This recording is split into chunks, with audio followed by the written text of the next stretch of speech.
بسم الله بسم الله بسم الله، يا رب سدد يا رب. الله أكبر.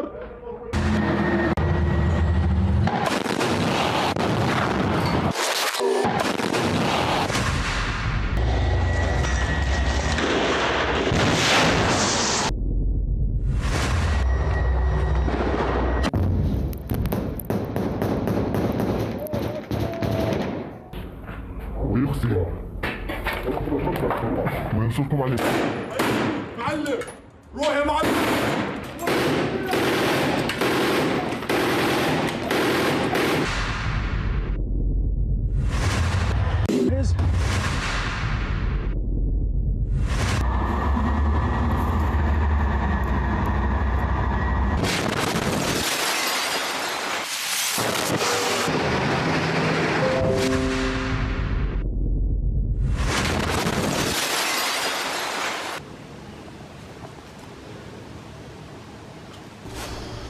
Kalau lu lihat video di awal tadi, itu adalah beberapa dari sekian banyak kejadian yang ada di Timur Tengah.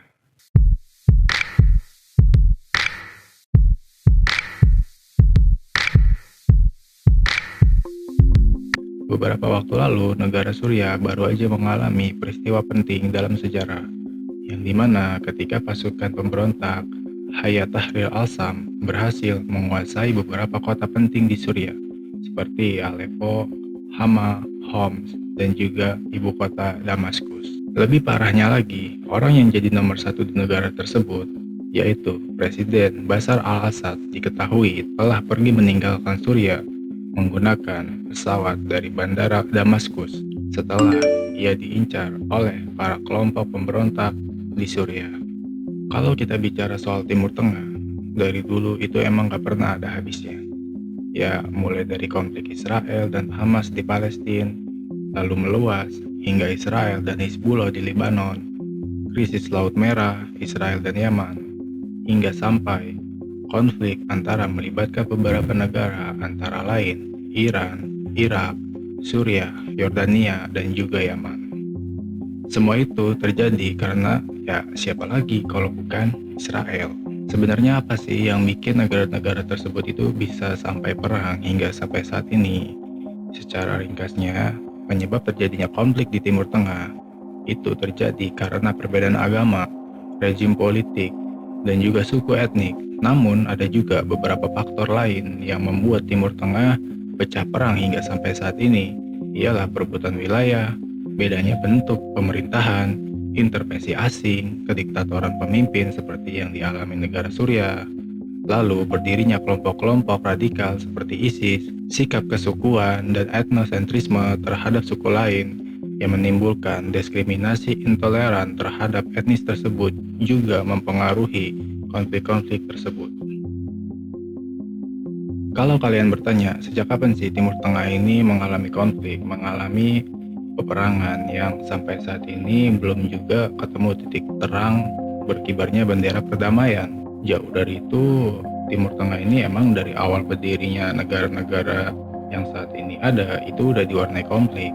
Bahkan sejak dari zaman Kekaisaran Persia ketika menguasai Mesopotamia pada tahun 550 sebelum Masehi. Lalu berlanjut pada era Islam sekitar tahun 632 sampai tahun 1258 Masehi yang meliputi berbagai perang seperti Perang Troya tahun 1200 sebelum Masehi dan juga Perang Badar pada tahun 624 Masehi. Nah, di tahun-tahun era Islam itu, atau tepatnya di era kekhalifahan juga banyak konflik-konflik yang terjadi. Kalau kita bahas, itu bisa jadi satu materi yang lebih panjang lagi. Lanjut cerita, pada tahun 1299, setelah runtuhnya periode kekhalifahan Islam Bani Abbasiyah, pada tahun 1250 Masehi, berdirilah Kekaisaran Ottoman yang dipimpin oleh Osman Ghazali dan langsung mendapatkan gelar Osman I hingga masuk pada era Kekaisaran Ottoman yang dipimpin langsung oleh Sultan Mehmed II. Saat pasukannya berhasil menaklukkan Konstantinopel pada tahun 1453 yang membuat era ini tuh sebagai era kejayaan Kekaisaran Ottoman itu sendiri. Sekitar kurang lebih 4,5 abad kemudian, pada tahun 1791, konflik antara Kekaisaran Ottoman dan Habsburg pun terjadi. ketika pasukan Ottoman ingin mempertahankan kendali atas wilayah-wilayah yang telah dikuasainya di Eropa, terutama di Balkan. Walau perang tersebut dimenangkan oleh pasukan Habsburg yang membuat Kekaisaran Ottoman harus menyerahkan wilayah Balkan, termasuk Belgrade, Sabak, dan Kladovo kepada Habsburg dan mengakui kedaulatan Habsburg atas Hongaria dan Kroasia. Dan perang ini ditutup dengan Perjanjian Sistova pada tahun 1791. Nah, kalau itu waktu di zamannya Kekaisaran Ottoman saat lagi berjaya-berjayanya. Lalu memasuki era Perang Dunia ke-1, Kekaisaran Ottoman bergabung dengan Blok Sentral melalui perjanjian rahasia dengan Jerman pada tanggal 2 Agustus 1914. Tujuan utama mereka di Kaukasus adalah untuk mendapatkan kembali atas wilayah yang hilang selama Perang Rusia-Turki seperti Artvin, Ardahan, Kars, dan Batum. Keberhasilan di wilayah ini akan memaksa Rusia untuk mengalihkan pasukannya dari front Polandia dan Galicia. Para penasihat Jerman di pasukan Ottoman mendukung kampanye ini untuk mengganggu akses Rusia ke sumber daya di Laut Kaspia. Dan pada tanggal 29 Oktober 1914, Kekaisaran Ottoman berperang dengan sekutu saat kapal Jerman SMS Gaban dan SMS Breslau menembaki pelabuhan hitam Rusia di Odessa. Setelah pengaboman Odessa, Rusia menyatakan perang terhadap Kekaisaran Ottoman pada tanggal 2 November 1914. Angkatan Inggris menyerang artileri Dardanelles pada keesokan harinya. Inggris dan Prancis pun ikut menyatakan perang pada tanggal 5 Oktober 1914. Lalu, deklarasi jihad Ottoman pun disusun pada tanggal 11 November dan pertama kali dipublikasikan pada tanggal 14 November 1914. Jadi itu adalah beberapa perang yang dahulu pernah terjadi. Lalu pada 3 tahun kemudian, pasukan Kekaisaran Inggris melakukan reorganisasi dan membuat Baghdad pada bulan Maret tahun 1917. Pada tanggal 16 Desembernya, gencatan senjata Erinjan ditandatangani yang secara resmi mengakhiri permusuhan antara Kekaisaran Ottoman dan Rusia. Hingga pada akhir tahun 1917, ketika pasukan ekspedisi Mesir, Allenby, menghancurkan pertahanan Ottoman dan merebut Gaza, lalu merebut Yerusalem tepat sebelum Natal. Meskipun secara strategis kurang penting bagi perang, namun peristiwa ini kunci dalam pembentukan Israel sebagai negara terpisah pada tahun 1948. Dan pada tanggal 30 Oktober 1918, gencatan senjata Mudros ditandatangani antara Kekaisaran Ottoman dan Triple NTT. Operasi Ottoman di medan tempur aktif dihentikan. Lalu, pada tanggal 18 Januari 1919, perundingan perdamaian dimulai di Konferensi Perdamaian Paris dan berlanjut di Konferensi London. Pada April 1920, perjanjian ditetapkan di Konferensi San Remo. Perwakilan pemerintahan Ottoman menandatangani Perjanjian Sevres pada tanggal 10 Agustus 1920. Tetapi tidak pernah diratifikasi karena parlemen telah dihapus pada tanggal 18 Maret 1920 oleh Inggris. Akibatnya, perjanjian itu tidak pernah diratifikasi oleh Kekaisaran Ottoman. Perjanjian Sevres dibatalkan selama Perang Kemerdekaan Turki, digantikan oleh Perjanjian Lausanne pada tahun 1923. Hingga pada tanggal 3 Maret 1924, Kekhalifahan Ottoman resmi dihapuskan ketika Kemal Atatürk menggulingkan kekhalifahan terakhir, yaitu Abdülmecid II. Tapi apakah semua itu ada kaitannya dengan perang yang sekarang ini terjadi? Kalau dari sumber-sumber yang gue baca, perang di Timur Tengah ini mulai dari pendahulunya hingga sampai saat ini. Ini tuh relate banget, saling nyambung-menyambung dari buah ke akar-akarnya. Dan yang bikin kenapa ada banyak perang seusai Perang Dunia ke-1 yang gue ceritain tadi itu hingga berlanjut pada Perang Dunia Kedua nantinya, itu berawal karena sebuah perjanjian antara Inggris dan juga Perancis. Iya, jadi di saat zaman Perang Dunia ke-1 itu, di saat Ottoman sedang melawan Rusia, ternyata Inggris dan Perancis secara diam-diam membuat perjanjian yang ditandatangani pada tanggal 16 Mei tahun 1916 dan perjanjian tersebut diberi nama Sykes-Picot yang melibatkan antara Inggris dan Perancis, dan perjanjian ini bisa disebut juga jatuhnya perjanjian sepihak karena blok NTT yang terdiri dari Inggris, Perancis, Rusia, dan Italia ini enggak sama sekali melibatkan blok sentral yaitu Kekaisaran Ottoman itu sendiri. Terus apa aja sih isi dari perjanjian itu? Isi perjanjiannya adalah membagi tata letak lokasi antara wilayah-wilayah Timur Tengah yang bekas kekuasaan si Ottoman ini itu dibagi-bagi menjadi 5 zona wilayah. Zona A itu terdiri dari Suriah dan Lebanon yang dikuasai oleh Prancis. Lalu zona B itu ada sebagian Suriah yang dikuasai oleh Inggris. Terus zona C, Palestina dan sebagian Yordania yang dikuasai oleh Inggris dan Perancis. Dan zona D, Arab Saudi sebagian Yaman tanpa adanya penguasa alias merdeka. Dan satu lagi ada zona E, Turki dan sebagian Suriah dikuasai oleh Turki. Dan adanya isi perjanjian itu adalah yang pertama, pembentukan negara-negara Arab dengan batasan-batasan yang tidak alami. Dan yang kedua, pengakuan hak-hak Palestina bagi Yahudi. Setelah mengetahui isi perjanjian tersebut, masyarakat Arab khususnya wilayah Timur Tengah dan juga pihak dari Ottoman itu sendiri ini mengkritik dengan adanya perjanjian itu. Ya gimana gak mau kritik, orang dibuatnya aja pas mereka lagi perang, dan parahnya lagi yang dibagikan itu masih sekitaran daerah kekuasaan Ottoman itu sendiri. Namun setelah terbentuknya negara-negara tersebut, apakah tidak membawa dampak? Pastinya ada dampak yang terjadi setelah perjanjian tersebut dibuat. Yang pertama, memicu konflik berkelanjutan. Yang kedua, memicu revolusi nasional di Timur Tengah. Yang ketiga, memicu pertentangan dan ketidakpuasan umat Islam terhadap campur tangan asing. Yang keempat, memicu konflik antar kelompok karena pembagian wilayah tanpa mempertimbangkan perbedaan etnis dan agama. Yang kelima, merupakan representasi dan kolonialisme Eropa dan intervensi asing. Yang keenam, memiliki konsekuensi signifikan bagi komunitas Muslim dan dunia Islam secara keseluruhan. Yang ketujuh, konflik Israel dan Palestina yang berkelanjutan. Yang kedelapan, perang saudara di Suriah dan Irak. Yang kesembilan, terbentuknya Liga Arab. Nah, yang tadi gue ceritain itu adalah kondisi di mana saat Timur Tengah dari zamannya Kekaisaran Ottoman hingga memasuki Perang Dunia ke-1. Lalu di Perang Dunia ke-2, apakah masalah tersebut terselesaikan atau makin tambah parah adanya? Saat Perang Dunia ke-2 dimulai, tepatnya pada tahun 1939 sampai 1945, Timur Tengah tetaplah memiliki peran penting, tempatnya yang strategis secara geografis sehingga membuat siapapun berambisi untuk menguasainya.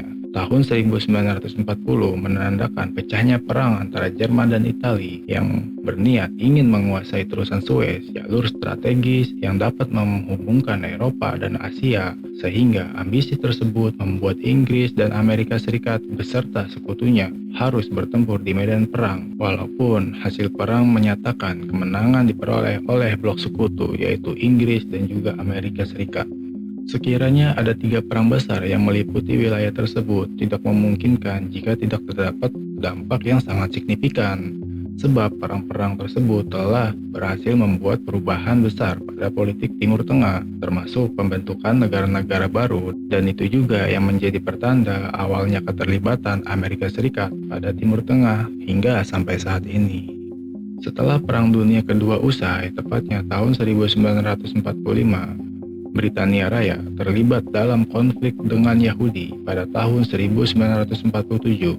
Britania Raya menarik diri dari mandat Palestina karena tidak dapat menemukan solusi yang disepakati oleh orang Arab dan Yahudi. PBB menyetujui rencana pembagian pada tanggal 29 November 1947 ketika membagi wilayah Palestina menjadi negara Arab dan Yahudi dengan Yerusalem sebagai kota internasional. Komunitas Yahudi menerima rencana ini, tetapi Liga Arab menolaknya. sebab ketidakpuasan atas proporsi wilayah kaum Yahudi mendapat besar 55% dari seluruh wilayah tanah meskipun hanya merupakan 30% dari keseluruhan penduduk di daerah ini. Setelah memogokkan oleh Komite Tinggi Arab, Perang Saudara pun dimulai, sehingga mengusir sekitar 250.000 warga Arab Palestina pada tanggal 14 Mei 1948. Agensi Yahudi memproklamasikan kemerdekaan Israel, diikuti oleh serangan 5 negara Arab sekaligus. Setelah 1 tahun pertempuran, gencatan senjata diumumkan dan Israel diterima sebagai anggota PBB. Selama konflik ini berlangsung, sekitar 711.000 orang Arab Palestina mengungsi, dan setelah timbul pertentangan antara masyarakat Arab dan Yahudi, akhirnya lewat pertemuan tokoh-tokoh Yahudi yang dipimpin oleh Ben Gurion mendeklarasikan berdirinya negara Israel pada tanggal 14 Mei 1948. Walaupun negara Israel ini sudah berdiri, bukan berarti negara ini sudah cukup puas atas apa yang mereka dapatkan. Padahal kalau diingat-ingat, mereka ini kan awalnya pengungsi, bukannya berpikir atau introspeksi diri, tapi malah kurang ajar. Iya, jadi setelah berdirinya Israel ini, yang katanya hasil dari kemerdekaan, mereka ini masih perang dengan orang-orang Arab, lalu terlibat konflik pada tahun 1956 ketika Inggris dan Israel ingin merebut terusan Suez dari Mesir. Disusul lagi pada tahun 1967, Israel ingin merebut tepi barat Gaza dan dataran tinggi Golan, dan perang ini disebut dengan Perang 6 Hari. Terus ada satu lagi, sekitar tahun 1973, Israel Arab kembali konflik, dan perang ini dinamakan dengan Perang Yom Kippur. Lanjut, pada tahun 1978, setelah terjadinya Perang Yom Kippur antara Israel dan Mesir, sepakat untuk melakukan gencatan senjata dengan ditandainya sebuah perjanjian Camp David. Isi dari perjanjian ini terdiri dua bagian utama. Yang pertama, perjanjian ini menetapkan kerangka rundingan untuk menumbuhkan pentadbiran autonomi di tebing barat dan genting Gaza. Kedua, perjanjian ini menetapkan hubungan diplomatik antara Mesir dan juga Israel. Israel pun setuju untuk mengundurkan angkatan bersenjatanya dari semenanjung Sinai dan mengosongkan 4.500 penduduk awam. Sebagai imbalannya, Mesir memperoleh kebebasan leluasan terusan Suez dan jalur air lainnya. Mesir dan Israel pun damai, walau begitu apakah menjadikan wilayah Timur Tengah ini aman? Jawabannya enggak, sebab setelah 2 tahun mendatang, tepatnya pada tahun 1980, Irak dan Iran resmi mendeklarasikan perang yang bertujuan untuk menjaga perbatasan dan juga ideologi mereka masing-masing, dan perang ini selesai pada tahun 1988. Selanjutnya, setelah damai dengan Iran, bergeser sedikit ke arah Teluk, pada tahun 1990, Irak kembali melakukan serangan invasi terhadap Kuwait yang melibatkan koalisi internasional seperti Amerika Serikat dan juga Arab Saudi yang bergabung untuk melawan Irak. Meskipun hasil dari perang tersebut adalah pembebasan wilayah Kuwait dan juga gencatan senjata. Lalu dalam kurun waktu kurang lebih 1 dekade, tepatnya pada tahun 2003, ketika Amerika Serikat dan sekutunya Inggris pergi untuk melakukan invasi ke negara Irak dengan tujuan menggulingkan orang nomor 1 di negara tersebut, yaitu Saddam Hussein. Aksi ini juga dilakukan bersama para kelompok pemberontak dengan tuduhan bahwa Irak di bawah kepemimpinan Saddam Hussein sedang melakukan misi pembuatan senjata biologis pemusnah massal. Namun sampai sekarang ini tuduhan itu tidak pernah ditemukan. Sementara Saddam Hussein dieksekusi oleh Inggris dan juga Amerika Serikat. Dan pada tahun 2011 kita bergeser dikit nih ke tetangganya si Suriah. Banyak aksi demo dan pemberontakan atas pemerintahan Bashar al-Assad. Jadi si Bashar al-Assad ini tuh emang udah dari dulu tuh di demo. Mereka menuntut untuk lengser dari kursi kepemimpinannya. Hasil dari pemberontakan ini adalah mengacu pada masalah konflik berkelanjutan dan juga kemanusiaan. Tidak hanya sampai di situ, pada tahun 2014, sebuah kelompok radikal yang mengatasnamakan Islamic State of Iraq and Syria atau dikenal dengan ISIS mulai eksis dengan teror-teror yang mereka lakukan. Mereka bukanlah sebuah kelompok baru, melainkan kelompok gabungan dari pendahulunya, yaitu kelompok Jama'at al-Tauhid al-Wajihat atau disingkat JTZ, dan juga Al-Qaeda Irak atau disingkat AKI, dan Negara Islam di Irak atau ISI. Irak yang dipimpin oleh Jalal Talalbani lagi-lagi harus terseret pada konflik yang ada sebab kelompok ini bersarang di negara mereka. Namun eksistensi ISIS ini berakhir pada tahun 2019, walaupun menurut beberapa sumber yang ada, mereka ini sebenarnya masih ada hingga sampai saat ini. Jadi cuman hanya terpecah belah aja, nggak sekuat dulu gitu. Beberapa mereka itu masih ada. Lalu apa yang terjadi pada saat ini? Setelah perang panjang meliputi wilayah Timur Tengah, tahun 2023, tepatnya pada tanggal 7 Oktober, kelompok Hamas melancarkan serangan mendadak yang belum pernah terjadi sebelumnya terhadap Israel, yang menyebabkan ledakan dan juga kekerasan. Menurut pemerintah Israel, serangan itu menewaskan sekitar 1.200 orang. Banyak dari mereka warga sipil, lebih dari 200 orang juga disandera. Serangan itu adalah yang paling mematikan dalam sejarah Israel. Setelah serangan itu, Israel melancarkan serangan balasan yang mematikan, yang bertujuan untuk membasmi Hamas di Gaza. Badan-badan internasional termasuk Pengadilan Kriminal Internasional dan Mahkamah Internasional sejak itu telah mengeluarkan penyelidikan terhadap pejabat Israel dan juga Hamas karena melanggar hukum internasional. Hampir 1 tahun berlalu, perdamaian antara kedua belah pihak masih sulit dicapai, dan konflik terus meningkat. Pada tanggal 1 Oktober 2024, pasukan militer Israel memulai operasi darat di Lebanon terhadap Hizbullah yang mendukung Hamas. Gencatan senjata di Gaza belum tercapai, dan Israel serta Hamas masih berkonflik. Lebih dari 40.000 warga Palestina tewas dan lebih dari 100 sandera Israel ditahan oleh Hamas. Iran meluncurkan lebih dari 150 rudal ke Israel untuk mendukung Hizbullah, dan para ahli khawatir akan perang regional yang lebih besar lagi. Sampai sekarang konflik itu terus meluas hingga melibatkan beberapa negara seperti di awal video yang tadi gue bilang. Timur Tengah walaupun memiliki tanah yang tandus namun mempunyai keistimewaannya sendiri. Secara geografis, wilayah ini memiliki jalur perdagangan yang bisa mencakup antara benua Eropa dan juga Afrika hingga Asia. Belum lagi dengan sumber daya alamnya yang melimpah seperti minyak, gas alam, dan mineral. Pantas saja sejak dahulu wilayah ini selalu diperebutkan. Tambah lagi dengan kuatnya unsur agama dan budaya menjadikan wilayah ini pantas disebut sebagai peradaban dunia. Oke, sekian itu dulu pembahasan kita tentang Timur Tengah.